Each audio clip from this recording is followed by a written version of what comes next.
Bem-vindo a mais um episódio do Eu Antifrágil.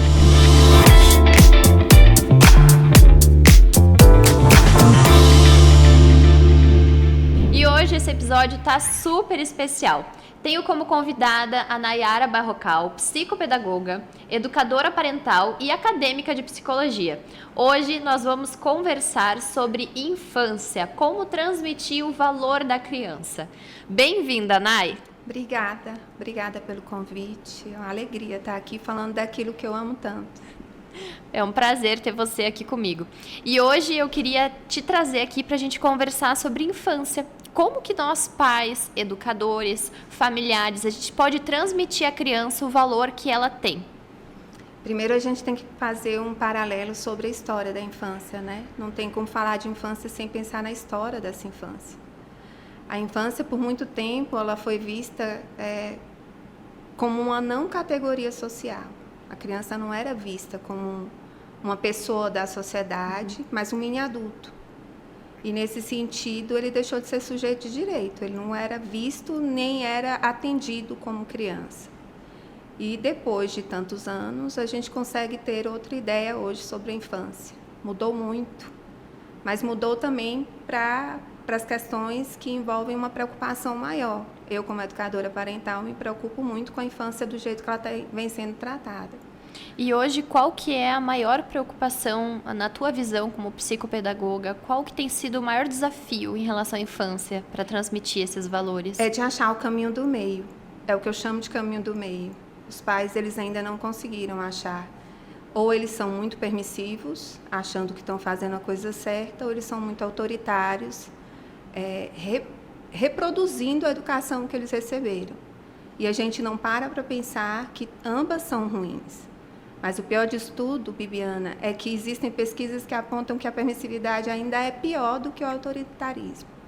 Então, achar o caminho do meio, que é permeado pela gentileza e pela firmeza, é achar a melhor forma de educar os nossos filhos. Antigamente, nas gerações passadas, os filhos eles eram tratados com muito autoritarismo e pouca conexão, pouco amor. E hoje a gente já vê que nós estamos, como pais, mais abertos a esse amor, essa conexão. Entretanto, tem sido muito permissivo. E qual seria, talvez, esse segredo para encontrar esse caminho do meio que você se refere? Qual que é esse... Tem um segredo? Tem uma fórmula mágica? Não tem varinha mágica, não tem nenhum caminho fácil. Eu digo que educar pelo caminho do meio não é fácil. É você encontrar mesmo, dentro do seu autoconhecimento, o que pode melhorar. Como que você consegue trazer para o teu filho, por exemplo... Ao invés de gritar, substituir o grito por uma conversa afetuosa, o olho no olho, o movimento de escuta. É você entender que a criança ainda está em desenvolvimento. É você entender que o cérebro dela funciona diferente do seu e que, para isso, você precisa conhecer. Os pais estão buscando, sim, fazer essa evolução e trazer essa educação de uma forma mais apropriada. E muitos estão conseguindo, estão buscando até nos estudos, nos livros, eles estão conseguindo, mas ainda é muito superficial, porque a infância não é superficial. A infância é o caminho que a gente vai fazer a vida toda, é o chão que a gente pisa a vida toda. Então, tudo que acontece ali não vai ficar ali. Tudo que acontece na infância vai reverberar para a nossa vida, em todos os momentos. Então, a gente não pode deixar de considerar, né, esses aspectos. Hoje, a dificuldade que eu vejo dos pais que me procuram para ajudar é realmente saber conduzir, sem ser o que deixa tudo, o que permite tudo, o que não diz não para nada, mas, ao mesmo tempo, não ser o pai que pune, que bate, que faz tudo isso. O caminho do meio, que é a questão mesmo da gentileza e da firmeza, ele vem dizer que você consegue, sim, corrigir quando você tem conexão. A partir do momento que você se conecta com o seu filho, você consegue corrigi-lo com amor, com respeito, e não precisa nada mais do que isso. Nay, e por que tem pais que às vezes pensam que ao colocar um limite no filho, o filho vai deixar de amá-lo? Então, portanto, não dou o limite porque quero ser amado. Os pais precisam entender que existe essa correlação ou ela não existe? Isso é um tabu, é uma ilusão, é medo? Não, isso é um mito, na verdade, né? Pelo contrário, teu filho, quando ele recebe regras, limites, é corrigido, ele se sente mais seguro. A criança precisa disso para se sentir mais segura. E quando ela se sente mais segura, ela ama mais, ela admira mais, ela quer mais estar perto, né? Ela se sente mais valorizada, ela se sente pertencente, ela se sente importante. E o que a criança quer é isso, a criança ela quer se sentir amada. Né? A única coisa que uma criança quer, na verdade, se você fizer um exercício de quem foi a Bibiana criança, a única coisa que você queria era ser amada pelos seus pais. Mas o amor, ele vai além do abraço e dos beijos e do carinho. Ele vai também nesse caminho do meio do impor limites, mostrar como é a vida. É isso? Seria isso? Exatamente, exatamente. É você traçar com a criança uma estrutura familiar mostrando que porque você ama, você tem regras, porque você gosta e respeita o processo dela de desenvolvimento, você entende que ela precisa de limites, porque você a ama, você não deixa fazer tudo, porque você a ama, você não dá tudo. Então, isso também é prova de amor. E quando eu digo isso para os pais, eles se assustam um pouco, porque eles estão acostumados a dar, para né, ser amado. Para ser amados. E, na verdade, o que a criança quer não é só... às vezes, eu faço um exercício assim com os pais, Bibiana. O que você já deu que o dinheiro não pode comprar? Nossa, Nay, eu não sei nem te responder agora, assim, né? Então, é um exercício que eu faço com os pais. Tem que refletir. E a tua reação é a reação deles, entende? Porque é muito, muito fácil comprar algo. Uhum. Mas tem coisas que não estão à venda. É uma pergunta que te tira da zona de conforto, porque naqueles milissegundos que você ouve, você para refletir, você até se perde. Aí vem o tempo e você começa a relembrar coisas que você deu para aquela criança que o dinheiro não compra, né? E outra questão é assim, ó, eu vejo muito no Instagram uma educação muito superficial de dizer estamos viajando, criando memórias. Essa memória é muito superficial. É poucos dias no ano. A memória ela tem que ser criada dia a dia. A memória ela tem que partir daquele cheirinho do bolinho de chuva, sabe? Que a avó fazia, que a mãe fazia. Aquela almofada quentinha, aquele rabinho do gato que passava no meio das pernas. Hoje a gente está buscando coisas superficiais para que os nossos filhos sejam realmente... Que eles se lembrem, que eles criem memórias. Se a gente for observar o que é memória. Memória são as lembranças que são armazenadas. O que eu quero que meu filho lembre? Que a gente viajou para a Disney, que a gente viajou para Gramado, que a gente fez uma viagem legal? Ou eu quero que ele se lembre de mim em vários momentos? Um cheiro, um sabor, uma textura, uma luz acesa no canto da casa, um livro que eu li, uma oração que a gente fez juntos. Uhum. Sabe? A memória ela tem que ser dia a dia, ela tem que ser construída dia a dia. A gente precisa recuperar o real sentido do valor, que hoje está muito nas coisas externas, né? E pouco daqui para dentro, né? Da gente.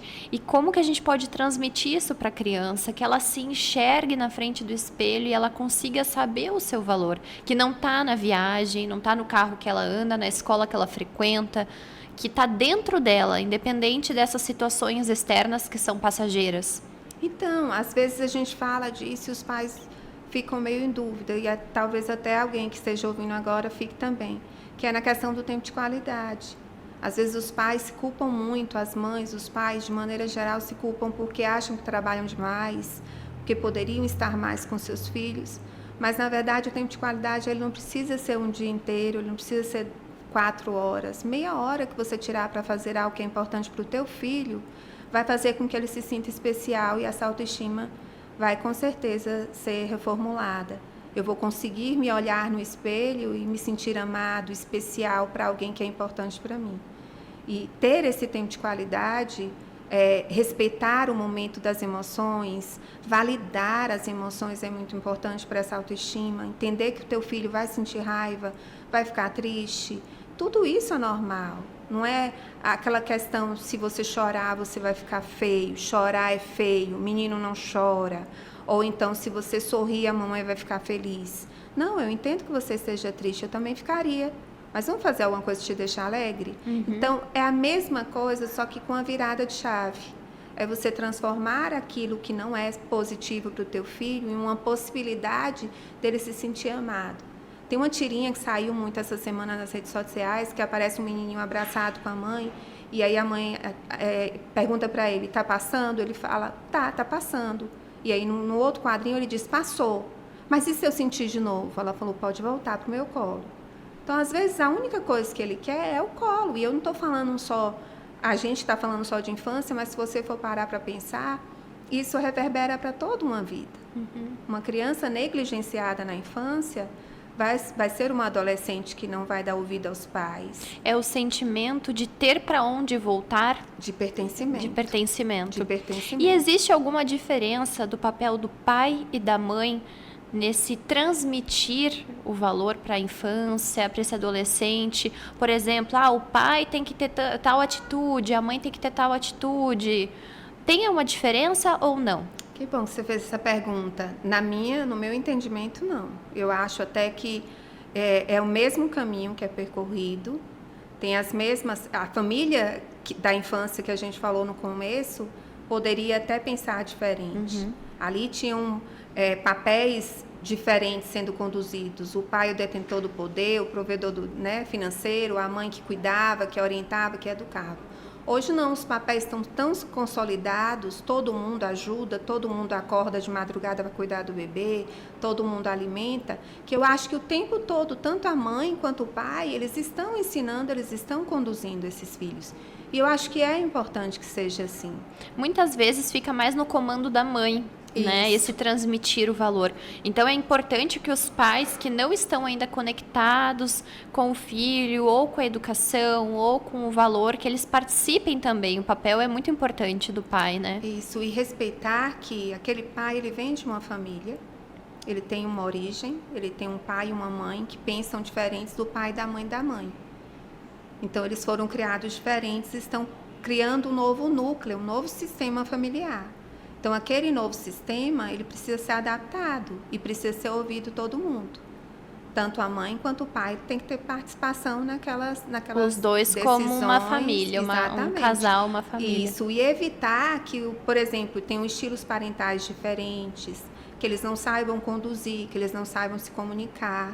Porque agora, não é que a criança seja o ponto principal, mas é o ponto mais importante naquele momento. Uhum. Uma família, ela precisa entender que haverá esse processo para ser percorrido, né? E aí entender que eu e o meu esposo vamos trazer nas nossas educações formulações diferentes e a gente precisa reconstruir a nossa, que não precisa ser igual a do que foi dado para a gente. Trazer para essa nova história, para essa nova família que foi constituída, o que foi bom. Exatamente. Usar o que foi legal, o que foi bom, e o que não foi tão bom a gente reformula. Isso, é isso. Isso, ressignifica. E pensar assim, nem tudo que foi, que a gente viveu, que parece ultrapassado, nem tudo vai ficar para trás. Muita coisa a gente vai trazer para junto da gente. Muita coisa a gente vai trazer e vai lembrar, minha mãe fazia assim, eu vou fazer também para ver se dá certo. O meu pai fez assim e deu certo, eu quero fazer. E às vezes dá certo e às vezes não, né? E às vezes dá e às vezes não. O que a gente não pode é pensar que esse valor da infância, por a gente estar vivendo num mundo totalmente diferente, com tantas tecnologias, com tantas coisas novas e inovadoras, que a gente precisa viver o novo em tudo. Uhum. Que tudo tem que ser diferente, que tudo a gente precisa mudar, que a gente não pode frustrar os nossos filhos. A gente tem que frustrar, porque lá na frente eles vão ser frustrados.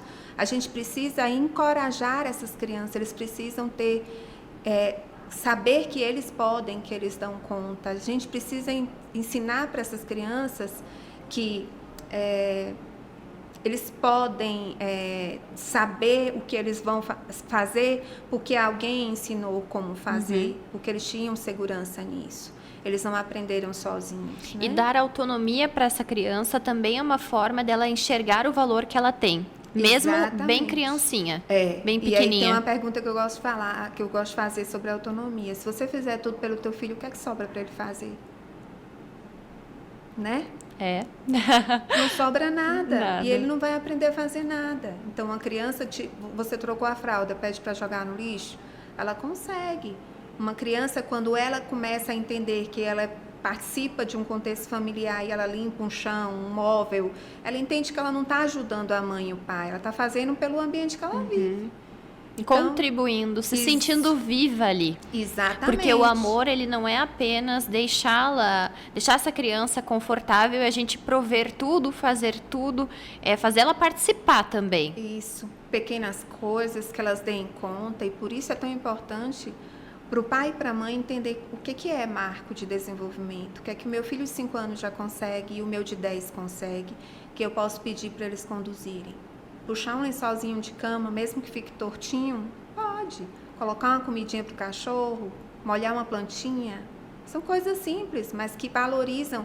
E é impressionante como a criança se sente especial nesse processo. Quando ela se enxerga sendo útil, quando ela se enxerga sendo também participante daquele processo que antes ela era excluída. E aí ela começa, então, a se sentir valorizada, importante. Isso é a conexão que a gente fala no início, então. E a conexão, que vai dar a conexão, ela vai dar uma abertura para que você consiga falar, para que você consiga expressar, para que você consiga demonstrar para os teus filhos todos os seus sentimentos, para que eles também consigam poder falar desses sentimentos. Isso aumenta o repertório de vocabulário, isso melhora as habilidades socioemocionais dessa criança, isso faz com que essa criança que ela tenha a oportunidade de vivenciar o desenvolvimento integral. Ela usa a sua máxima potência quando ela tem oportunidade. Ela consegue florescer, desabrochar o que ela tem de mais bonito dentro dela, quando ela tem essa oportunidade de conexão. Isso, e aí a gente pensa assim, mas criança, ela está em... O que a gente olha? O biológico e o emocional. E a gente para de olhar para o integral. O integral é o moral, são os valores, os princípios, né, a questão espiritual, que algumas famílias também, né, abordam, e todo o contexto. Eu preciso me preocupar com tudo isso. Por isso que eu digo que educar dá trabalho. Educar não é uma coisa fácil. Já foi lá no passado, quando a gente corrigia batendo, quando a gente corrigia botando de castigo, quando a gente fazia com que ela se sentisse humilhada, quando a gente fazia, a única coisa que a gente conseguia fazer com aquela criança é que ela se sentisse desvalorizada. Parecia dar certo, mas com o passar das décadas, dos anos, a gente se deu conta que isso gera traumas. E aí a desconexão também vem como consequência. Você já deve ter ouvido a frase, né? Apanhei e não morri. Mas ficou cheio de traumas, né? Ficou ferido por dentro, né? Tem dificuldades para se relacionar com o outro, tem dificuldade de falar em dizer público. Não, tem dificuldade de entender o seu valor, de se ver como pessoa importante, se valorizar em relacionamentos, né? Repercute muito. Ficam por isso que é tão lacunas. Importante a gente falar sobre isso, né, Nay? Ficam as lacunas, sabe? E assim, por isso que é uma área que a gente quer realmente se aprofundar, por isso que hoje se fala tanto, por isso que as pessoas estão começando a se preocupar e tentar se aprofundar mais, né, nisso. Educar um filho com amor e respeito é o caminho do meio. E o amor é importante desde que você entende que está grávida, desde que você percebe ali, com 4 meses de vida, a criança na barriga da mãe já consegue ouvir todo o entorno. Então, você dizer para o teu filho que ele é amado, que ele é desejado, que ele é esperado, já tem que partir dali.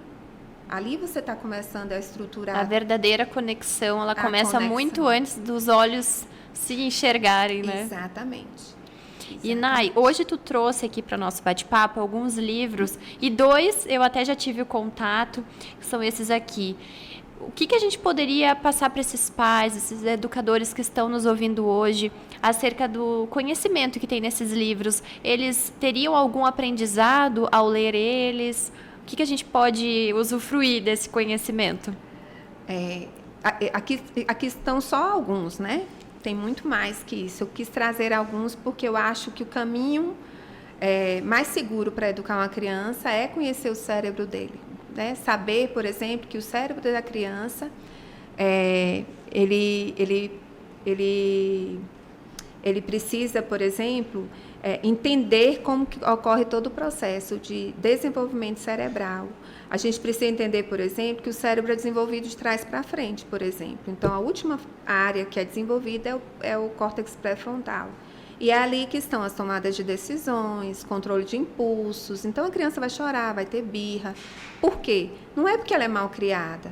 E quando eu vejo uma criança no restaurante chorando, gritando, a vontade que eu tenho é de levantar, abraçar aquela mãe e dizer: eu entendo perfeitamente, porque isso aí que está ocorrendo é realmente um controle de impulso. Seu filho não tem essa área ainda formada. E esse livro, ele é incrível porque ele tem uma forma de falar, de se expressar sobre o cérebro da criança de uma forma muito leve. Eu acho que ele é incrível para muitos pais lerem. Eu li, achei que fez grande diferença, porque eu não sabia, por exemplo, que a criança pode usar apenas um lado do cérebro em algumas situações, ou esquerdo ou direito, e que o caminho do meio que tu se refere pode ser correlacionado ao que fala no livro também, que é nós como pais nos posicionarmos a fim de que essa criança use os dois lados para gerar uma harmonia. Isso. Até os 6 anos, eles têm bilhões de conexões neurais, né? A criança. Então, é um período oportuno para a gente ensinar. Por isso que eu falo, o que acontece na infância não fica na infância. Porque ali é uma oportunidade que a gente tem de ensinar todos esses valores que a gente falou e tudo mais que a gente quer, né? Coisas simples e não tão simples. Coisas que a gente sabe que eles dão conta de fazer. Um dos livros que eu gosto muito também, e que às vezes gera um questionamento por conta do título, é esse aqui: o livro que você gostaria que seus pais tivessem lido.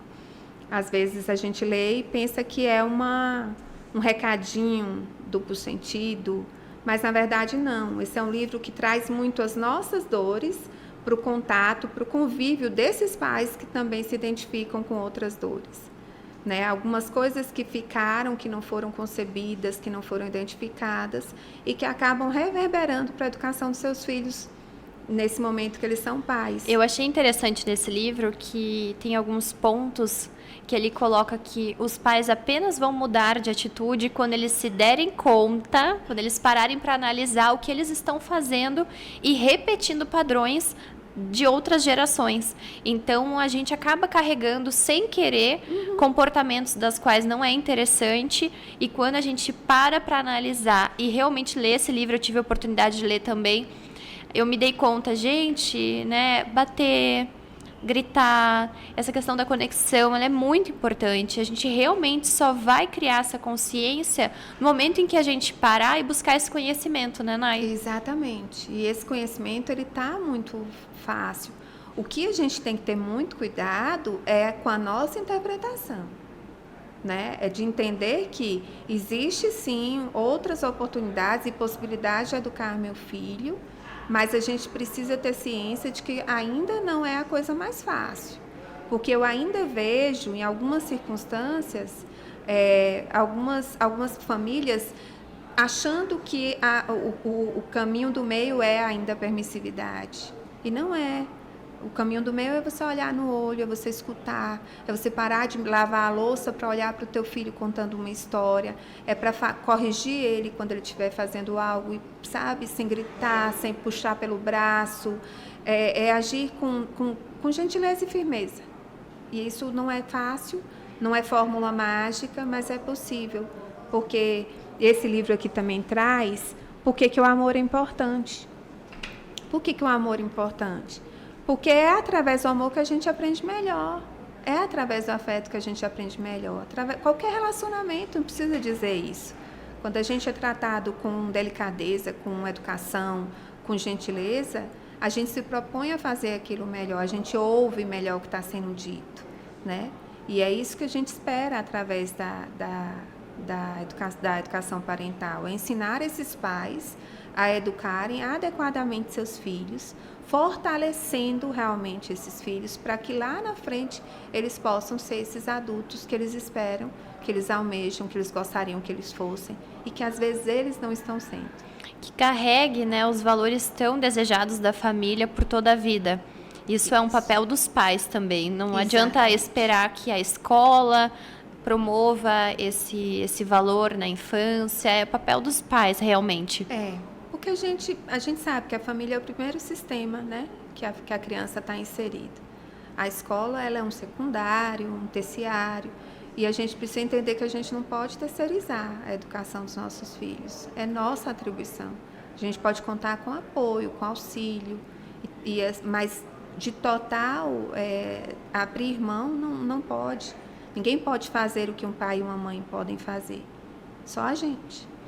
Quando eu me dei conta disso, de que nós mães, pais, não somos insubstituíveis nesse papel, mas que em outros somos substituíveis, que eu tomei essa decisão de mudar um pouco o meu estilo profissional para realmente cuidá-los nessa fase. Eu até vi nessa semana um vídeo que dizia que os nossos filhos terão a gente como referência quase única até mais ou menos os 10 anos. E que depois os amiguinhos são referência, os pais dos amiguinhos, porque a grama do vizinho normalmente é mais verde, né? Isso. Outras pessoas famosas, atrizes, atores, cantores. Uhum. Então, quanto é importante nós, como pais, ter essa consciência e promover esse valor, essa conexão ainda na primeira infância, né? Isso. E assim, ó, eu falo como mãe agora, sabe? Se eu soubesse o que eu sei hoje, eu teria feito coisas muito diferentes. E hoje eu tento trazer, já com 2 adultos em casa e um adolescente. Então, hoje eu tento reformular a minha prática de mãe, mas eu gostaria de ter ficado sabendo de tudo isso muito antes, de ter me apropriado disso. Mas eu acho que tudo vem no momento certo, talvez não era para eu ter feito da forma que foi feito, mas ensinar, ajudar outras famílias a acharem esse caminho, né? E nessa era que a gente vive, Nai, onde as redes sociais aparecem tão atrativas, principalmente para essa criança, esse adolescente que já tem contato na rede social e olha para o externo e pensa que o outro é mais bonito, mais inteligente, mais atraente, mais interessante. Como que nós, pais, educadores, a gente pode centrar essa criança no seu próprio valor, que ela enxergue que ela é diferente, sempre será, todos nós somos diferentes no outro, mas que ela enxergue que apesar do que ela enxerga, ela também é. Que a gente puxe pro centro esse valor dela. Como é que a gente pode fazer isso? Tá. Se a gente ainda tem uma criança em casa que vai virar adolescente, a gente vai fazer tudo isso antes, né? Trabalhar a autoestima, valorização pessoal, tudo mais. Uma vez que eu já tenho o adolescente, é fortalecer a autoimagem dele, mostrar para ele como ele pode se autoconhecer. É fortalecer o quanto ele é amado, é dizer isso, é reafirmar, é dar condições para que ele se sinta seguro no ambiente de casa, para que ele possa voltar e se sentir amado.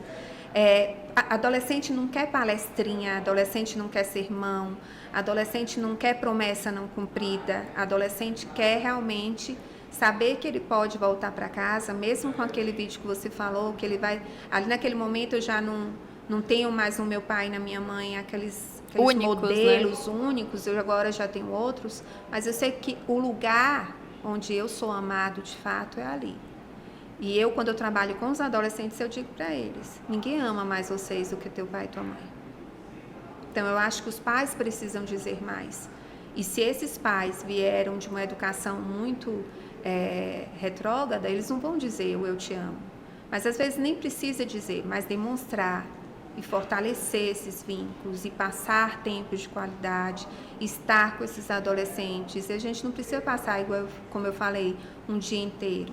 Mas momentos, por exemplo, arrumando um carro, consertando uma bicicleta, lavando uma garagem, coisas que dá para fazer juntos, passeando, dando uma volta de carro, conversando e estreitando esse caminho para que a gente possa realmente poder bater na porta do quarto e entrar.